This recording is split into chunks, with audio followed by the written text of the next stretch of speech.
I'm Logan Crawford, and right now on Spotlight, we're uncovering centuries of history with William Cole. He has penned a powerful book. It is called Puritans, Plagues, and Promises, Cole, Clarke, and Collier, In England to America. The author's meticulously researched book takes us deep into the tumultuous times of 16th and 17th century England, where Puritans fought for their faith amidst political, religious, and societal challenges. This riveting story reveals the courageous decisions that shaped the ancestors of 21,000 English migrants who helped colonize America. We're delighted to have this very talented author join us here today on Spotlight. We thank the team at Atticus Publishing for helping us put him in the spotlight today. And we ask viewers like you to support authors like him by subscribing to our channel and by purchasing his amazing book. The links are beneath this interview. Bill, great to have you on our show today. Thanks for joining me. Thanks for having me, Logan. It's a pleasure to be with you. It's a pleasure to have you on the show. This is such an amazingly meticulously researched book. Did this start out as some kind of ancestry.com kind of thing where you wanted to find out about the Coles? Tell us a little bit about the beginnings of this, the genesis. Sure. The beginning of the research was a simple project. All I wanted to do was find my English immigrant ancestors who came to America in the 1630s. I only knew two of them, Daniel and Ruth Cole. But it was amazing what happened because I kept making discoveries and the story kept growing. And all of a sudden, I had way more than I bargained for and certainly ever imagined was even possible. What was perhaps the biggest aha or oh my gosh moment in your research? Was there something that really like kicked you in the pants or surprised you or shocked you or amazed you? Yes, I'll give you one and maybe a second. The first one that struck me was that I discovered one of my ancestors, the Collier man, had actually been my ancestor, which I didn't know. And he was one of the adventurers who underwrote the Mayflower Pilgrims. Wow. And that was like totally brand new news to me. But the second one, even more substantial, was that I discovered that the Cole family patriarch and his Puritan minister were heavily involved in the Puritan movement some 30 years before the Mayflower even came to America. Amazing, amazing. And this was all completely new to you. Did you realize you had Puritans in your family tree, or did you Not think it one. was not one? Yeah, amazing, amazing. Tell us a little bit about the Puritans. That's in the title of your book. In fact, it's the first word. Who were they? How are they different from the Mayflower Pilgrims, for example? Yeah, that's really a good question, Logan, because there's two answers.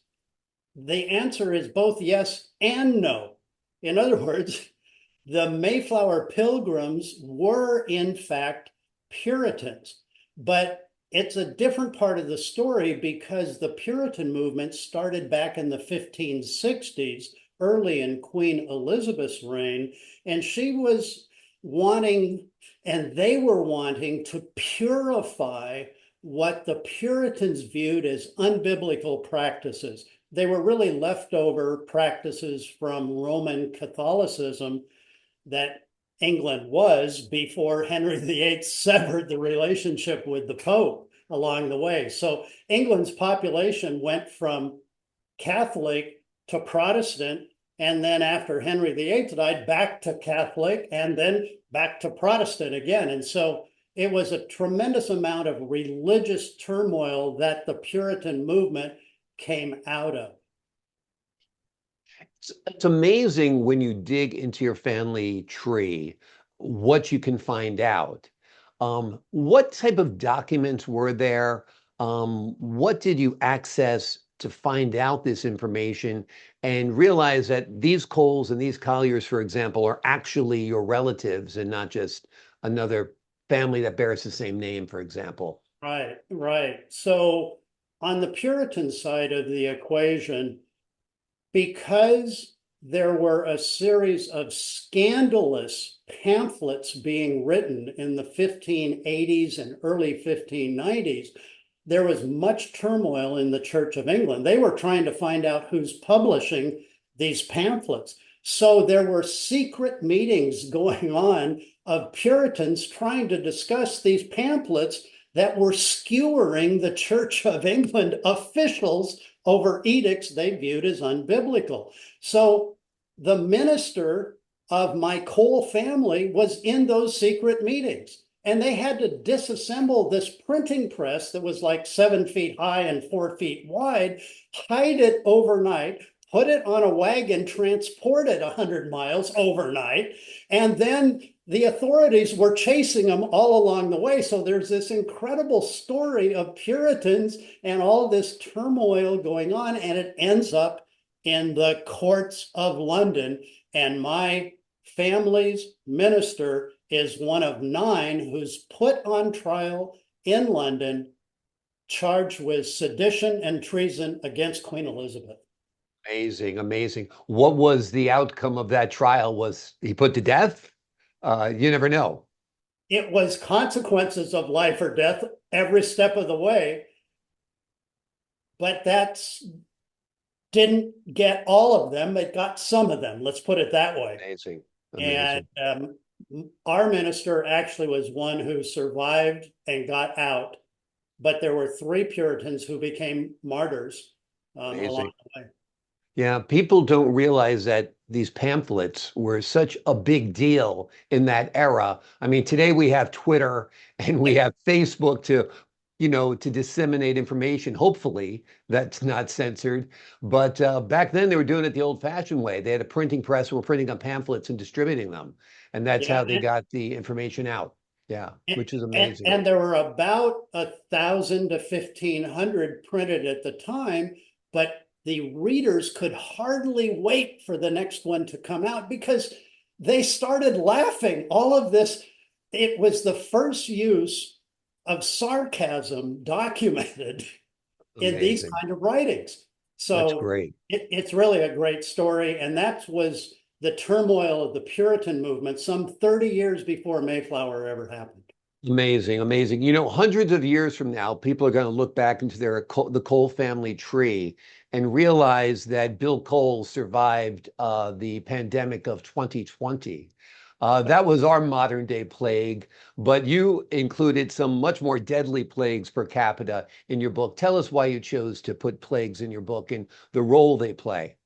Yeah, in the 16th and 17th century throughout England, plagues were consistently breaking out. And in London alone, when a plague outbreak occurred, 25% of the population died.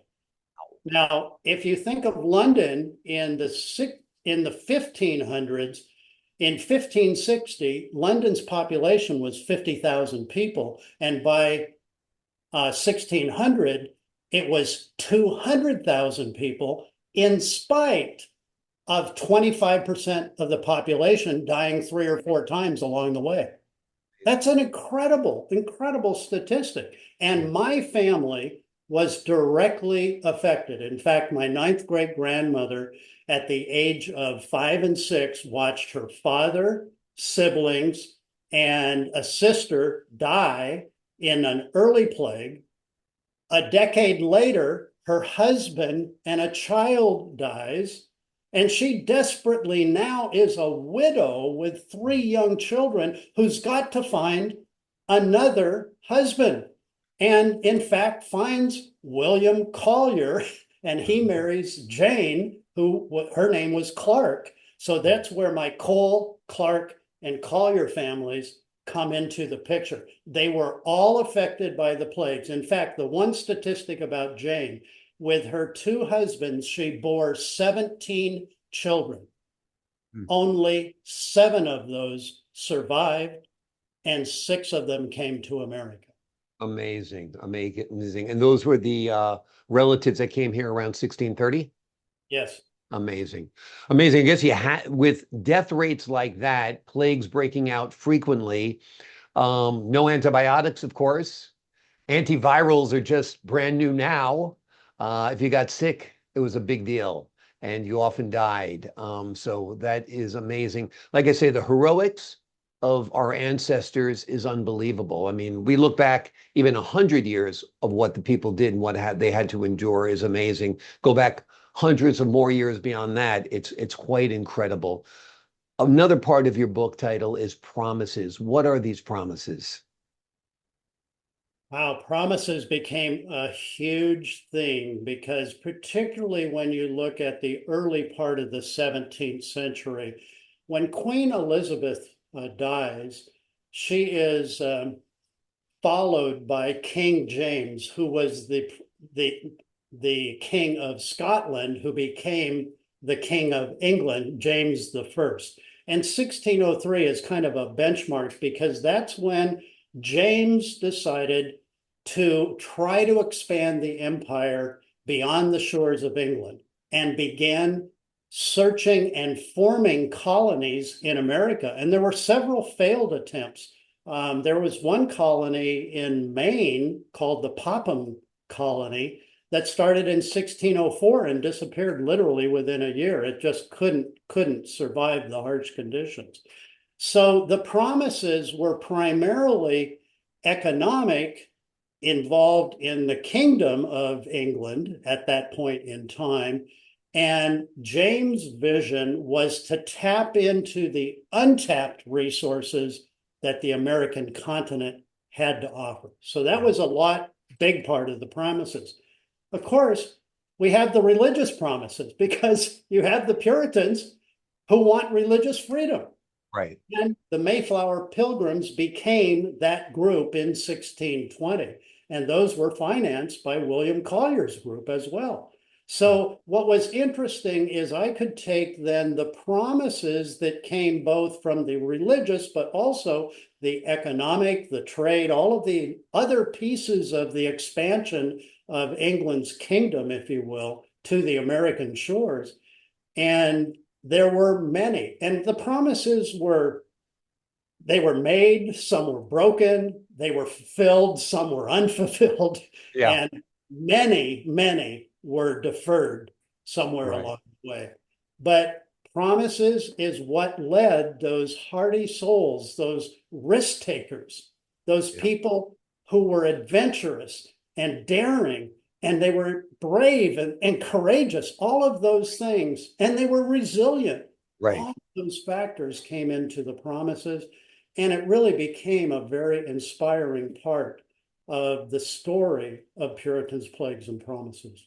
Amazing. And that's why we have the greatest country in the world, in my humble opinion, because it was built upon these people of great spirit, great strength, great character, great courage, who were willing to go into a vast unknown wilderness at the time and set up a new country.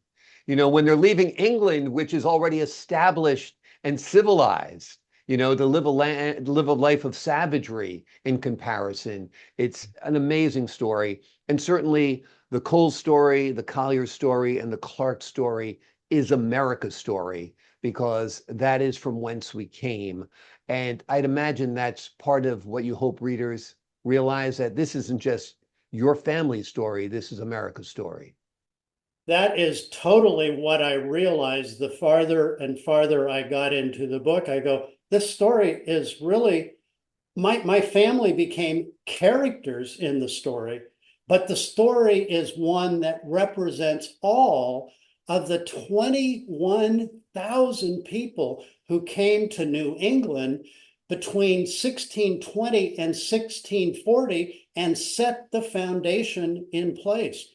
Incredibly important people in our history. And what's also interesting is that some of those Puritan trial documents that they found foreshadow principles that we later find 200 years later in the Constitution of the United States, the Declaration of Independence even, and the Bill of Rights. Tremendously important documents that these people who founded the Plymouth colony in America initially, and then all of New England, knew about these stories, but we in America have never really heard them. Well, we're hearing them now in big part because of this book. It's a wonderful book. Bill's family story is a story of America, and that is something to be very, very proud of, sir. The name of the book is Puritans, Plagues, and Promises, Cole, Clarke, and Collier in England to America. The author has meticulously researched this book and takes us deep into the tumultuous times of the 16th and 17th century England, where Puritans fought for their faith amidst political, religious, and societal challenges. It is a riveting story that reveals the courageous decisions that shaped the ancestors of 21,000 English migrants who helped colonize America. It's a great story. Pick this up, read it, learn from it, and be proud of what all of our ancestors did to make this land the greatest country in the world. Bill, thank you so much for joining us here today on Spotlight. Thank you, Logan. It's been my absolute pleasure to be with you today. Pleasure's been all mine, sir. I appreciate your time and I appreciate this book.